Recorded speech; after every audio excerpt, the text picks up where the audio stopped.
लेकिन यहाँ पर दिव्या, क्योंकि अब नजर है पोर्टफोलियोज किसे कौन कौन से मिलेंगे, और लगातार क्योंकि आप लगातार दिल्ली बीजेपी को कवर करती रहती हैं, कुछ कुछ खबर मिल रही है परवेश वर्मा, क्योंकि अहम पोर्टफोलियोज हैं, वित्त विभाग किसे मिल रहा है, परिवहन एडमिनिस्ट्रेशन को लेकर, क्योंकि केजरीवाल सरकार पर सबसे बड़ा आरोप यही लगता रहा कि दिल्ली नहीं सुधरी, दिल्ली का विकास नहीं हुआ।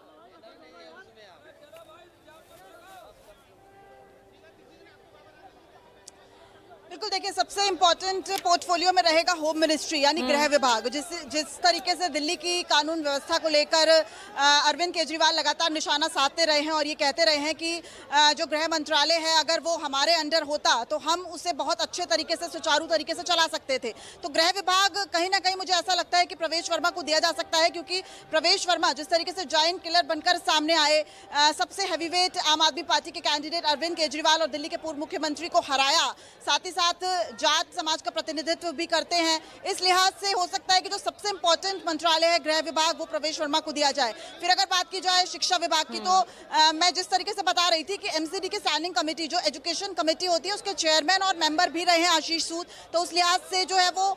शिक्षा मंत्रालय जो है वो आशीष सूद को दिया जा सकता है। और अगर मनजिंदर सिंह सिरसा की बात की जाए तो देखिए वो सिख समुदाय को रिप्रेजेंट करते हैं, तो हो सकता है। और हाँ, एक चीज और यहाँ पर मैं बताना चाहूंगी, कपिल मिश्रा को हो सकता है कि जल मंत्री बनाया जाए, क्योंकि जिस तरीके से जो पूरा टैंक माफिया है इसको लेकर बीजेपी पूरे चुनाव में बहुत ज्यादा आक्रामक रही है और लगातार आम आदमी पार्टी पर निशाना भी साधती रही है। तो टैंकर माफिया को पूरी तरीके से इस व्यवस्था को बंद करना या हैंडल करना, और तो इस लिहाज से, और दिल्ली जल बोर्ड में करप्शन इस वक्त भी, अगर जो दिल्ली कैबिनेट की पहली बैठक होगी उसमें जो कुछ केसेस निकलकर सामने आएंगे, एक डीटीसी का केस है और एक जल बोर्ड का एक बहुत बड़ा केस है जिसको लेकर जेपीसी गठन की बात हो रही है और उसको लेकर जांच भी आम आदमी पार्टी के कुछ नेताओं पर चलाई जाएगी। तो जो जल विभाग है यानी कि जो जल मंत्रालय है वो कपिल मिश्रा को दिया जा सकता है। बाकी स्वास्थ्य मंत्रालय जो है उस पर भी अभी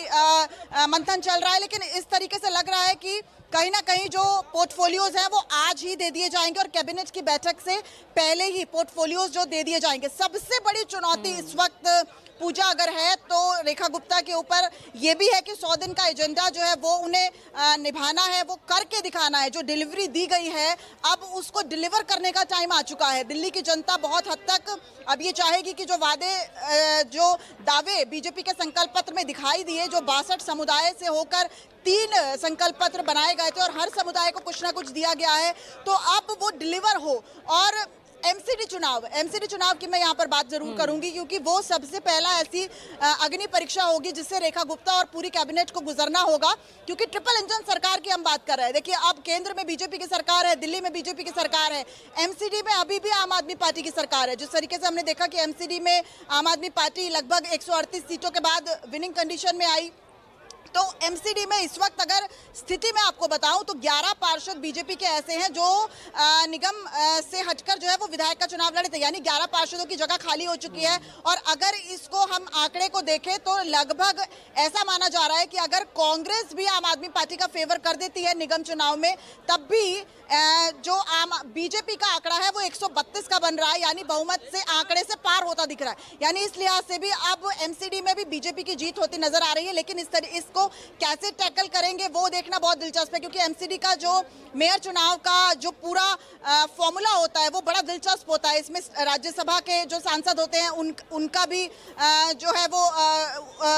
अंक गणित में उनका भी नाम जाता है, लोकसभा के सांसदों का भी जाता है, विधायकों का, यानी कि जो आम आदमी पार्टी ने फॉर्मूला बनाया था 13:1, यानी 13 विधायक उसके काउंट होंगे जो बहुमत में सरकार होगी। अब देखिए बहुमत में सरकार बीजेपी के साफ तौर पर आ गई है, तो 13 विधायक जो है वो बीजेपी के काउंट हो जाएंगे और यही 13 विधायक मेयर चुनाव में इससे पहले आम आदमी पार्टी के काउंट होते थे, क्योंकि बहुमत में उनकी सरकार थी। तो इस लिहाज से देखें तो 132 का आंकड़ा जो कि जादुई आंकड़ा है एमसीडी में, वो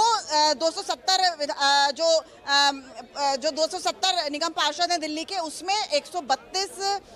जो निगम पार्षद हैं वो बीजेपी के हक में जाते नजर आ रहे हैं। कुछ ऐसे भी है क्योंकि क्रॉस वोटिंग भी होती है, उसमें आपको पता नहीं चलता, दल बदल भी अगर कर देता है कोई नेता तो उसमें पता नहीं चलता है कि किसने जो है वो किसके खिलाफ वोटिंग की है। तो उस लिहाज से भी देखें तो ये जादुई आंकड़े को बीजेपी काफी हद तक छूती नजर आ रही है, लेकिन रेखा गुप्ता के लिए ये सबसे बड़ी और पहली चुनौती होने वाली